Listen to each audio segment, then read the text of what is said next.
안녕하세요. 다양한 미국 생활 정보를 알려드리는 리피너스입니다. 오늘은 미국의 초등학교와 중학교에서는 어떤 것들을 가르치는지에 대해서 한번 알아보겠습니다. 실제 저희 아이들이 다니고 있는 뉴저지 프린스턴 안에 있는 하나의 학군에서 어떤 과목들을 가르치는지 알려드릴 건데요. 미국은 국가 전체에 통일된 교육과정이 없습니다. 주마다 교육과정이 다르고 주 안에서도 학군마다 또 다르거든요. 그러니까 하나의 참고로만 봐주셨으면 좋겠습니다. 구독자님 중에 한 분의 요청으로 영상을 제작하게 되었습니다. 미국 생활에 관련된 질문이 있으시면 언제든 답글로 남겨주세요. 이번처럼 다음 영상을 만들 때 참고하도록 하겠습니다. 한국 학교나 미국 학교나 학교에서 가르치는 거는 사실 비슷하다고 생각합니다. 한국에서 국어를 가르치는 것처럼 여기서도 영어를 가르치고 수학과 과학도 가르치고 외국어도 가르치고 체육과 음악 같은 예체능도 가르칩니다. 그러면 미국 학교에서는 어떤 과목들을 가르치는지 한번 보러 가시죠. 한국에서 국어라는 과목으로 다양한 한국어 문법이나 표현이나 아니면 문학 같은 거를 배우는 것처럼 미국에서도 영어를 똑같은 방법으로 가르칩니다. 미국에서는 주로 English Language Art라고 해서 ELA라고 줄여서 말하기도 합니다. 또는 그냥 심플하게 English 아니면은 Language Art라고도 하고요. 주로 리딩과 라이팅으로 나눠서 배우고 문학과 문법도 배웁니다. 그러면 실제 저희 아들이 다니는 초등학교에서는 어떤 걸 배우는지 한번 살펴보겠습니다. 처음으로 리딩에서는 Foundational and Language Skills를 배우는데요. 내용을 보면 레벨별 파닉스 영단어를 분석하는 방법, 발음을 정확하고 유창하게 하는 방법을 배웁니다. 그리고 간단한 은유나 아니면 관용어, 격언, 속담 같은 것들도 배운다고 하네요. 참고로 이 영어 수업은 초등학교 5학년의 내용인데 실제 원어민이 배우는 랭귀지 아트 수업과는 다를 수가 있습니다. 미국에 이민을 와서 모국어가 영어가 아닌 학생들을 위해서 미국에서는 대부분의 학교에서 이런 학생들을 위해서 따로 영어 수업을 해줍니다. 보통 이런 수업을 ESL이라고 English as a Second Language라고 부르는데요. 저희 학군에서는 ELL이라고 해서 English Language Learner라고도 부릅니다. 그 다음 리딩으로 리터레처 문학을 배웁니다.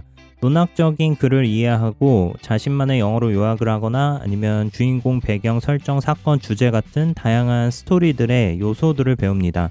같은 장르의 여러 가지 이야기를 비교하기도 하고요. 그리고 인포메이셔널에서는 글을 읽고 이해하고 요약하거나 구조를 분석 비교하거나 아니면 동일한 주제의 여러 가지 글을 합치는 방법에 대해서 공부하는 것 같습니다. 라이팅에서는 수준에 맞는 여러 가지 글을 써보는 것을 공부를 합니다. 자신의 논리를 사실에 근거해서 글로 전달하는 방법이나 계획하고 초안을 작성해서 수정하고 편집하는 것 같이 글을 쓰는 과정에 대해서도 배우는 것 같네요.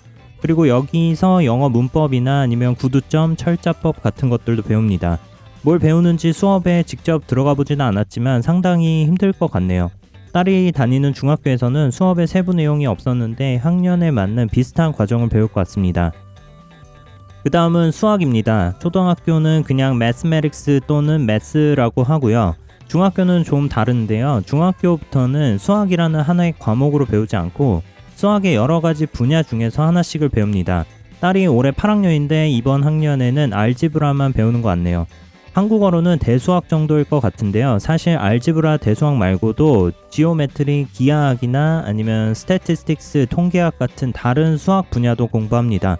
그리고 미국의 고등학교에서는 칼큘러스라고 미적분학이나 아니면 리니어 알지브라, 선형 대수학, 아니면 프로버빌리티, 확률 같은 과목도 배운다고 하네요. 알지브라는 수식이나 변수를 사용을 해서 수량과 관계를 연구하는 학문입니다. 간단하게 말해서 문제를 풀기 위해서 수식을 만들고 그 수식을 풀어내는 거를 배우는 거죠. 아이들 말로는 한국에서 6개월이나 1년 전에 배웠던 걸 다시 배웠다고 하는데요. 근데 저희 아이들은 6개월 학년을 낮춰서 학교를 간 걸 감안하면 수학 교육 과정은 한국이나 미국이나 비슷한 것 같습니다. 예전엔 한국의 수학이 훨씬 진도가 빨라서 미국 수학은 쉽다는 얘기가 많았는데 최소한 저희가 속해 있는 학군에서는 비슷하게 가는 것 같네요. 그리고 미국에서 고등학교부터는 수준에 맞춰서 등급을 따로 나눠서 수업을 합니다. 예를 들어서 고등학교에서 알지브라를 배운다면 그냥 일반적인 알지브라가 있고 알지브라 AP가 있을 수 있습니다. 뒤에 붙는 AP는 Advanced Placement의 약자인데요. 더 상급반이라고 생각하시면 됩니다. 공부 잘하는 아이들을 모아서 따로 더 어려운 내용을 가르치는 거죠. 그리고 언어라고 등급이 중간에 하나가 더 있을 수 있는데요. 그러면 일반 알지브라, 그 다음에 알지브라 언어, 그 다음에 알지브라 AP가 있을 수 있는 거죠. 이런 등급에 따른 수업은 수학뿐 아니라 다른 과목, 과학이나 외국어, 체육에서도 있을 수 있습니다. 정말 수준이 높은 고등학교에서는 대학교 수준의 교육과정을 가르치는 곳도 있다고 하더라고요. 미국에서는 사립이 아닌 일반 공립학교에서도 이런 식으로 수준별로 나눠서 가르치는 게 일반적이라고 합니다. 지금 보시는 거는 아들이 다니고 있는 초등학교 5학년이 배우고 있는 수학 과정입니다. 참고하시기 바랍니다. 미국의 초등학교와 중학교에서는 생물학, 물리학, 화학, 지구과학 등을 하나로 묶어서 그냥 사이언스라는 하나의 과목으로 배웁니다. 아이들에게 들어보니까 사이언스에서 배우는 것들도 한국과 비슷한 것 같더라고요. 그리고 중학교 딸의 말에 따르면 한국에서는 그냥 넘어갔었던 개념들을 미국에서는 오랜 시간을 들여서 조금 더 자세하고 딥하게 알려주는 경우가 많았다고 합니다. 그래서 더 어렵게 느껴지긴 했는데 한국에서 이미 배웠었는데 원리를 몰랐었던 부분을 새로 배울 수 있었다고 하네요. 개인적으로는 한국에서도 학교마다 그 다음에 또 학교 안에서도 선생님마다 차이가 있을 수 있다고 생각을 합니다. 아무튼 실험도 많이 하고 재미있다고 해서 다행이네요.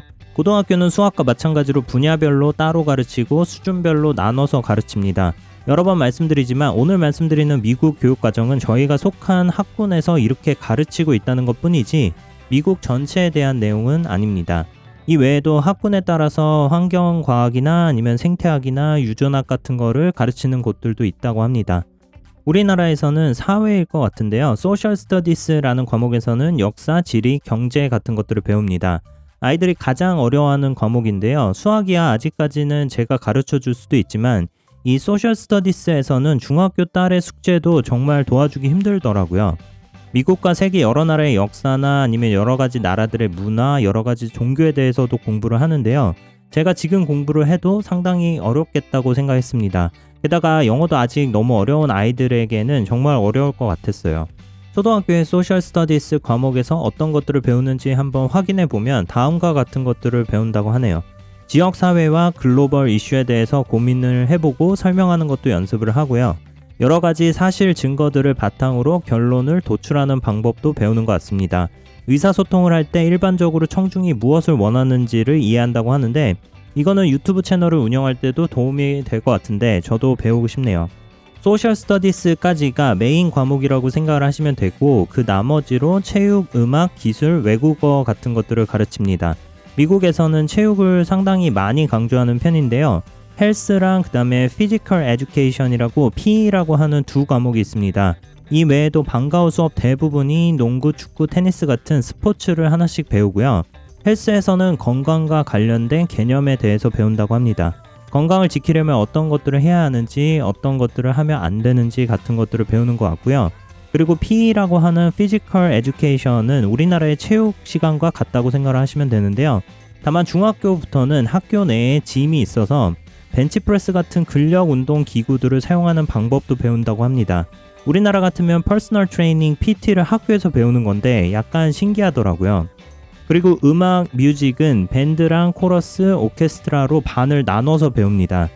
악기를 다룰 줄 아는 친구들은 밴드나 오케스트라에서 배우는데 저희 아이들은 다룰 수 있는 악기가 없어서 코러스 합창을 선택할 수밖에 없었습니다. 아들이 학교에서 합창 발표회를 했던 모습을 잠깐 보여드릴게요.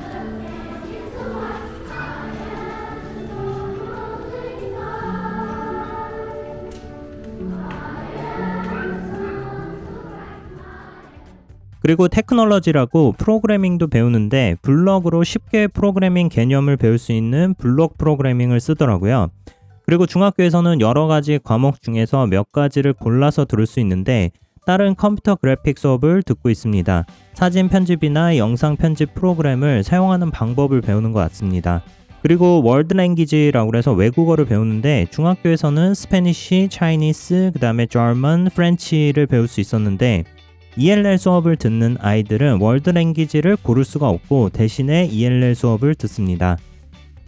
시간 관계상 과목에서 어떤 내용들을 배우는지 자세하게 소개해드릴 수는 없었는데 대략적으로 미국 학교에서 배우는 것들을 정리해봤습니다. 조금이나마 도움이 되셨나요? 말씀드린 대로 미국은 통일된 교육과정은 특별히 없는 것 같습니다. 주별로 학군별로 차이가 큰 편이라서 오늘 소개해드린 과목들도 다른 주나 아니면 다른 학군에서는 다를 수가 있습니다. 하나의 예로만 봐주시면 좋을 것 같습니다. 미국 학교나 아니면 미국 생활에 관해서 궁금하신 내용이 있으신 분들은 댓글이나 아니면 이메일로 알려주세요. 다음 영상을 만들 때 참고하도록 하겠습니다. 다음에는 더 유익하고 재미있는 영상으로 찾아뵙겠습니다. 감사합니다. 지금까지 Life in US 리피너스였습니다.